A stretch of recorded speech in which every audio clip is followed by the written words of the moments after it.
Welcome to part 3. We're going to be talking about how to identify the trend. The trend is your friend, right? You have to know the trend. Bullish, bearish, uptrend, downtrend, we have to know the trend. So identifying the trend has everything to do with structure, but you need to know what structure is. So I'm going to show you an uptrend. This is when price is increasing, so something like this. And how we are able to identify the trend is when price has a low, a high, and it's continuing to break structure to the upside. And I like to say, like, this is kind of like steps. You want to see that price is going higher. Okay, so we'll leave that as is. So I'm going to fix this up a little bit. Okay, the highs should be getting higher in an uptrend. The lows should be getting higher as well. So you always want to make sure those lows are getting higher and the highs are getting higher. This is an uptrend. This is what an uptrend looks like. Now, this is structure. Structure is higher highs, higher lows. Higher highs, higher lows. Higher highs, higher lows. Higher highs, higher lows. Higher highs, higher lows. Higher highs, higher lows, right? But also the breaking of the structure. We want to see those highs being broken. Every time price breaks a new high, this is a confirmation that price is continuing to go higher. This is what we call an uptrend. How do you participate in an uptrend? You buy in an uptrend. When price is climbing higher, your best opportunities are going to be buys. Okay? But you have to be mindful. Remember, when you are climbing steps, there's always 1 foot behind. You cannot hop the steps, right? Well, you can, but it's not ideal. When you are taking a step, there's always 1 foot behind. So when price is breaking structure, we have to expect a small pullback before the continuation. A small pullback, continuation, small pullback, continuation, small pullback. That is an uptrend. Now we're going to discuss a downtrend. This is where we have a high and a low, and price is continuing to break structure to the downside. Okay? So this is different from an uptrend. In this case, the highs are getting lower and the lows are getting lower. So instead of higher highs, higher lows, we have lower highs, lower lows, lower highs, lower lows. This is a downtrend.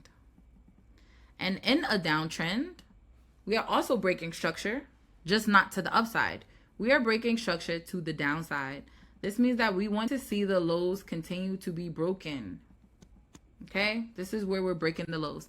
Now, this is not going to look like this in the chart, so we have to go and identify. Now, remember, guys, we have great opportunity in an uptrend. We have great opportunity in a downtrend, but we have no opportunity during consolidation. That is when price is moving sideways, such as right here. When price is moving sideways, there is no momentum. This is momentum downward. This is momentum upward. This is no momentum. Price is simply moving sideways.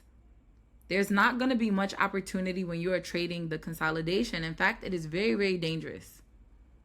Okay, so let's go ahead and look for an uptrend example. I'm going to go off of the 5-minute time frame into the 1-hour time frame. And I do want to discuss time frames as well, because we have to form a directional bias on multiple time frames. So on this time frame, which is the 4-hour, let's head over here. Okay, price is showing us a downtrend. And the reason why I'm deciding that price is showing us a downtrend in this particular moment is because we can see that price is breaking structure to the downside. We are breaking lows. So the highs are getting lower. See these highs? These are at the top. They're getting lower, and the lows are also getting lower. Your best opportunity is going to be for a sell. Now, what I want to do is talk about these time frames, because you are going to have to have a directional bias on multiple time frames. So let's start with the time frames. I'm going to start with the higher time frames and which time frames you should be paying attention to. So let's go to the monthly time frame. Every candle on this time frame represents a month, a full month of price action. A full month. So remember in part 2, we were talking about those bodies and those wicks, right? The monthly time frame brings you to what price has been doing for the entire month.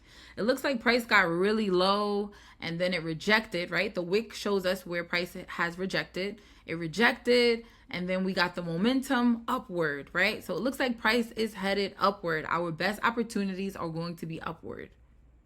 Okay, then we head to the weekly time frame. Now you don't need to worry about the monthly time frame unless we get to a certain area in the chart. We're going to talk about this later, targets and things like that. So you don't have to worry about that. Now every week you should be paying attention to the weekly time frame. Now last week tells us a really nice story. It looked like price has rejected. It wasn't much movement last week. There's no strong body. There's mainly all wick. This means that price was headed in both directions. And now we're at a new week. And, we want to start to form the bias. Is price attracted to higher levels or lower levels, right? This is everything for this week so far. Everything for last week and the week before. Then we head to the daily time frame. We are still paying attention to structure. Now, on the daily time frame, it looks as though price has broken a high. Price has broken a high, but remember those steps. So even though price has broken a high, we are still expecting some type of pullback, maybe possibly for continuation. So this is why even in an uptrend, you may find that you have some bearish opportunities. We're going to dive deeper into that later on in the parts. But, for now, we're just forming a directional bias. So we are in an uptrend, but we have a possibility that price will pull back to continue higher. So let's now go to the 1 hour time frame. And this is like your medium time frames. Your higher time frame tells you your long-term directional bias, and then you get to your medium time frames, and your 1 hour time frame could tell you, where price is headed to for the duration of the day or your very next opportunity. And then what you're going to use your smaller time frames for is to execute. So you're going to have your monthly, weekly, daily, 4 hour, 1 hour, 30 minute, 15 minute, 5 minute, and 1 minute time frame.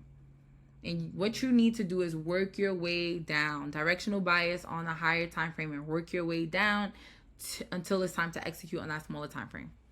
Trading with the direction, So remember, we were talking about price breaking structure. So it looks as though we broke this high, right? I am just simply following structure. It looks like we broke this high, which means that we are trading upward.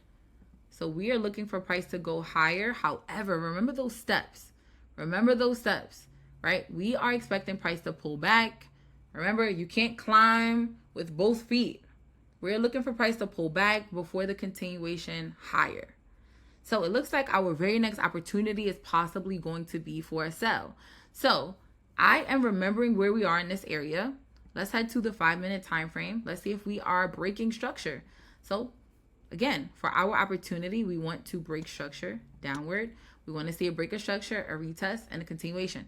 Now, this is where it gets really confusing for traders. Hey, Tokyo, you just said that price was headed in an uptrend. Yes, on that particular time frame, price is definitely showing us that it's in an uptrend, but we are expecting a pullback. Now, you have the opportunity to wait for the pullback to finish, which could be the end of the day, the next day, or you could take advantage of this pullback, which means that you have a short-term opportunity down. It is totally up to you. So we want to see price break this low, and then we want to see a pullback possibly. Remember, every time we break structure, we want to get a pullback, and then we want to see a continuation. You can trade the continuation. This is the 5 minute time frame. If you want to get more detailed into where your entry could be, you can get in on the 1 minute time frame as well. So you want to see break a structure, pullback, and a continuation. So always remember, we have opportunities in uptrends, we have opportunities in downtrends, we have no opportunities in consolidation. Always trade when price starts to move again.